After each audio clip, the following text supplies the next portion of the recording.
Le crime de Rouletabille, d'après Gaston Leroux. Adaptation, Stéphanie Reynaud et John Mack. Interprétation, Patrick Blandin, Patrick Martinez-Bourna, Philippe Collin, Stéphanie Reynaud, Frédéric Chevaux. Un programme Maurice Clément Fèvre.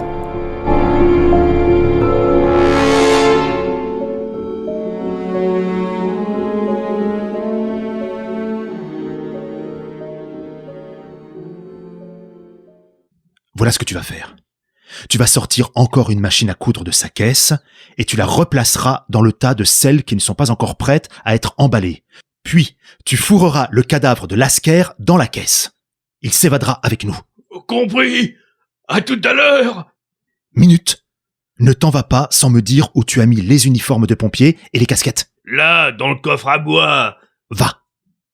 L'ombre de Lacandeur disparut dans un corridor. Et malgré que cette ombre fût chaussée cette fois des fameuses godilles, elle ne faisait pas plus de bruit que lorsqu'elle glissait sur ses chaussettes. L'habitude des reportages aussi dangereux qu'exceptionnels accomplis en compagnie de Rouletabille par Lacandeur avait donné à celui-ci une grande discrétion de geste. Pendant ce temps, Rouletabille achevait la besogne qu'il savait nécessaire à la sécurité de leur départ, et rien n'était négligé pour que les recherches qui devaient s'en suivre s'égarassent à souhait. Quand Lacandeur revint en annonçant que le corps de Lasker était convenablement emballé, Rouletabille était en train de revêtir un des costumes de pompier. Le reporter fit craquer une allumette et regarda sa montre. C'est l'heure. Il roula les 2 autres uniformes de pompier sous son bras. Écoute bien ce que je vais te dire. Je vais sortir de la maison de Richter par la porte du perron. Tu resteras dans la salle de dessin. Personne n'y vient jamais, surtout la nuit. Seul Richter pourrait y entrer, mais après la petite fête d'aujourd'hui, il dort profondément comme tout le monde. Oh, tout de même, s'il venait. Ah, s'il venait, tu le tuerais. Entendu, mais avec quoi? J'ai le poing démoli, moi. Avec ceci. Fit Rouletabille, en se dirigeant vers son petit cabinet de travail d'où il revint avec un levier pesant, terminé par une masse qui faisait de ce morceau d'acier un redoutable marteau. La lune, un instant, éclaira l'arme qui fut déposée à portée de Lacandeur sur une planche à dessin. Tiens, la lune qui se lève. On va voir clair pour travailler. Mais l'astre se voila immédiatement. Le vent, qui n'avait cessé de souffler, avait cependant débarrassé un peu cette nuit lugubre de ses tourbillons de fumée et chassait des nuées de tempête. Tu ne bougeras pas d'ici jusqu'au moment où tu verras une ombre se dresser sur ce perron. Je te laisserai la clé de Richter. Tu ouvriras la porte à cette ombre, tu la reconnaîtras, ce sera Nicole, dans les habits et sous la coiffe d'Elena. Tu l'introduiras ici et tu lui diras « Rouletabille va venir ».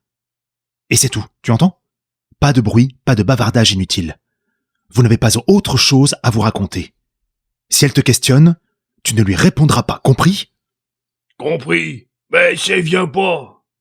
Si elle ne vient pas ici quand je reviendrai, il est entendu que j'irai la chercher. Mais toi, ne bouge pas. Bien. Obéis sans plus. Puisque tu n'as pas d'inspiration, ne t'imagine pas devoir faire des choses qui te sembleraient normales et qui auraient peut-être des conséquences terribles. J'obéirai comme une brute. Adieu. Adieu. Ils s'embrassèrent. Car au frémissement de Rouletabille, Lacandeur sentait bien que l'on touchait à une minute inouïe du drame, sans du reste qu'il pût en concevoir l'intrigue. Il savait des choses, et il y en avait d'autres qu'il ignorait. Et ce qu'il ne savait pas lui paraissait un abîme aussi profond et plus redoutable que la nuit au fond de laquelle gisait tout le mystère de l'usine Krupp. Rouletabille partit, Lacandeur s'assit et attendit. Il attendit une demi-heure. Alors l'ombre annoncée arriva. Elle fut debout sur le perron. Lacandeur lui entr'ouvrit la porte. Elle eut un léger mouvement de recul en apercevant l'ombre énorme de Lacandeur. Celui-ci lui souffla aussitôt. « Rouletabille va venir !» Alors, elle pénétra dans la maison, s'enfuit dans la salle de dessin, s'assit à sa place ordinaire et demanda dans un souffle « C'est bientôt qu'il va venir ?» Or, Lacandeur, fidèle à la consigne, fit celui qui n'avait pas entendu et s'assit à l'autre bout de la pièce. Sans doute Nicole comprit qu'il était préférable d'observer un parfait silence, car elle ne posa plus une seule question. De temps en temps, elle tournait la tête vers le petit bureau, par la fenêtre duquel la lune, en voyant un de ses rayons, éclairait son beau, triste et douloureux profil.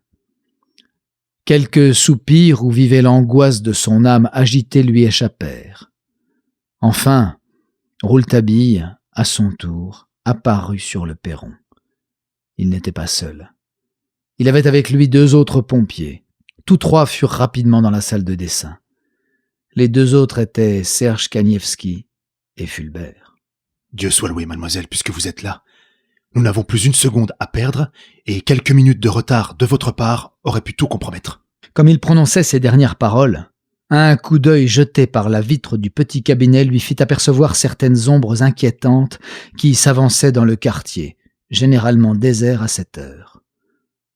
Aussi est-ce d'une parole pleine de fièvre qu'il arrêta le commencement de transport qui s'était emparé de Serge dès que celui-ci eut aperçu la silhouette de Nicole, et qu'il ordonna au Polonais ainsi qu'à Fulbert de suivre son ami, Lacandeur, et de se soumettre à tout ce que celui-ci leur indiquerait de faire. Comme Serge et Fulbert hésitaient à s'éloigner de Nicole. « Nous vous suivons, allez donc ou nous sommes perdus !» souffla Rouletabille, puis en se tournant vers Nicole, « Mais ordonnez-leur donc d'obéir !» grinça-t-il entre ses dents. Nicole ne dit pas un mot, mais elle chassa devant elle Serge d'un geste brutal. Lacandeur entraînait déjà Fulbert et Serge, mais Rouletabille ne regardait plus de ce côté. Toute son attention allait à la fenêtre du cabinet par laquelle il eut l'épouvante d'apercevoir, de toutes parts, des silhouettes militaires qui entouraient ce coin du commando de Richter, d'un véritable cordon qui, de seconde en seconde, se resserrait. Nicole aussi avait vu, et son doigt montrait les ombres menaçantes, et sa bouche râlait. « Trop tard, nous sommes perdus !» Rouletabille le crut-il? Pensa-t-il lui aussi que tout était perdu? Ou qu'il n'avait plus qu'un trop faible espoir de sauver Nicole pour courir le risque de la laisser encore vivante aux mains des bourreaux de sa race, gage formidable d'où dépendait peut-être le salut de la patrie? Toujours est-il que sa main alla chercher derrière lui, sur la table à dessin, le lourd levier qu'il y avait déposé. Et alors, silencieusement, héroïquement, et sans doute aussi pour que cette noble fille qui avait déjà tant souffert ne vît point venir cette mort qu'elle avait elle-même commandée, sournoisement, il frappa. Il frappa à la tempe. De toutes ses forces, il frappa. Mais, horreur, la malheureuse ne s'abattit point sous ce coup furieux. Elle tourna sur elle-même, s'accrocha à un rideau et poussa un gémissement effroyable. Rouletabille dut répéter ses coups, et elle tomba, à genoux, la bouche ouverte, les yeux formidablement agrandis, fixant son assassin avec un regard de bête blessée à mort, regard que l'autre ne devait plus oublier jamais. Enfin, après un dernier et inutile effort qui la redressa en face du coup suprême, elle roula sur le parquet, et ne fut plus qu'une pauvre petite chose inerte sous les rayons glacés de la lune. Rouletabille, tremblant d'horreur, avait encore son arme dans la main quand Lacandeur apparut. Le géant recula devant la figure effroyable de son camarade, devant ce geste qui menaçait encore, comme s'il n'avait pas assez frappé, devant ce corps de femme qui lui barrait le chemin. Dans le même moment, la clarté lunaire fut obstruée par une ruée d'ombre qui se précipitait sur le perron et agitait des silhouettes devant la fenêtre. « Enlevons le cadavre !» L'autre obéit, sans se rendre compte des gestes qu'il accomplissait. Presque au même instant, comme la porte de la salle venait d'être refermée sur les 2 hommes et leur lugubre fardeau, d'autres portes cédèrent sous la pression furieuse d'ombres militaires qui agitaient des lanternes en poussant des cris sauvages. Et aussitôt, ombres et lanternes s'égaraient sur la fausse piste préparée par l'audacieuse astuce du reporter. Chapitre 20. À fond de cale.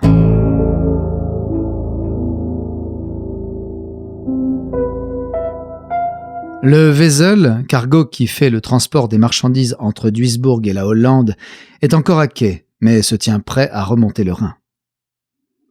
Dans les ténèbres silencieuses de l'entrepont, que perce l'unique et très précise lueur d'un falot, un craquement subit s'est fait entendre. Et comme si le bruit dans cette nuit muette s'était étonné lui-même, il s'est arrêté aussitôt. Et puis il recommença d'être. Mais cette fois, hésitant, incertain, et si peureux de ses échos qu'il finit par expirer tout doucement, à bout de force. Enfin, tout à coup il y eut dans la nuit le sursaut brutal et rageur d'un éclatement. Des planches furent projetées, et d'une caisse éventrée, un corps roula dans la lueur sanglante du falot qui se balançait entre deux madriers obliques. Puis un autre corps roula. Ces deux corps étaient vivants. L'espace dont ils disposaient pour leur mouvement n'était pas assez vaste pour qu'ils pussent s'étendre en hauteur. Aussi, s'étant vivement relevés sur leurs genoux, ils se trouvèrent en face l'un de l'autre comme deux corps de bêtes aux mufles soufflants, haletants et hostiles. L'un de ces souffles demandait « Nicole !» et l'autre ne répondait toujours que par halètement. Serge Kanievski et Rouletabille étaient en face l'un de l'autre, au fond de la cale du Vézel, au fond de l'abîme. « Nicole ! Où est Nicole ?» Dans une de ces caisses. « Mais où ? Mais où ? Mais où ? Elle est peut-être évanouie. Elle est peut-être morte. Pourquoi ne donne-t-elle pas signe de vie ? Pourquoi ? Les caisses ont été séparées les unes des autres. Attendez donc un peu. De la patience et du sang-froid. Nos compagnons ne sont peut-être même pas dans cette cale. Ces caisses ont été laissées sur le pont. Vous m'aviez juré qu'on ne nous séparerait pas. Qui vous dit que nous sommes séparés ? Nous sommes tous à bord. On finira bien par se retrouver. Mais la fièvre du Polonais ne faisait que grandir. Il tournait dans l'étroit espace comme une hyène dans sa cage. Et il revenait à Rouletabille en montrant ses dents comme s'il ne pouvait plus se retenir de le dévorer. Silence. Il me semble que l'on a remué de ce côté. Et il s'enfonça dans les ténèbres.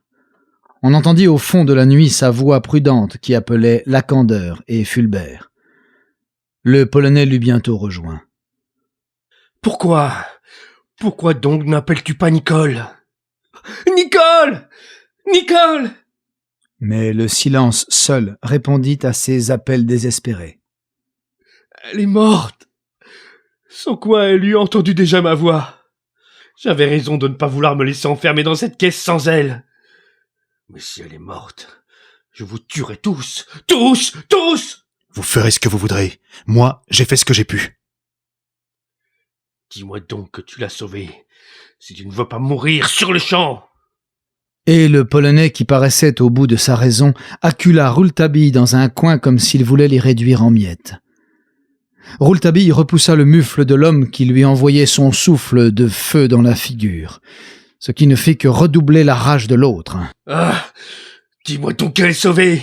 Dis-moi cela ou je te jure que tu as vécu. » Alors le reporter, ayant secoué encore cette bête méchante, revint se glisser jusqu'au-dessous de la lueur du falot et là, assis sur ses talons, le menton dans les mains, dit « Je te répète que j'ai fait tout ce que j'ai pu pour la sauver. » Ce n'est pas ce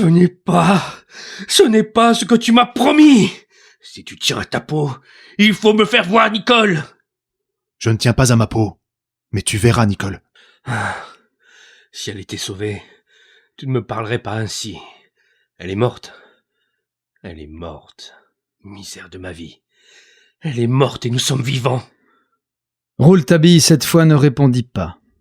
Il alla chercher au fond d'une de ses poches un papier, le déploya lentement et le donna au Polonais. Serge prit machinalement la feuille. Il ne comprenait pas. Rouletabille lui dit « Lis ». Et le Polonais, à la lueur rouge du falot, lut. Quand il eut fini de lire ce qui était écrit sur cette feuille, quand il eut pris connaissance de ce blanc-seing donné au criminel par la victime elle-même, il n'y eut plus ni cri, ni soupir, ni râle, ni rien. La tête de l'homme retomba et frappa l'entrepont d'un bruit sourd. Rouletabille ranima en vain le corps inerte. La vie de cet homme était si liée à la vie de Nicole que l'idée même de la mort de Nicole avait quasi jeté Serge au néant.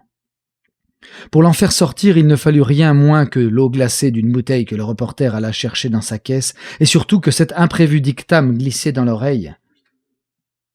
Elle n'est peut-être pas morte.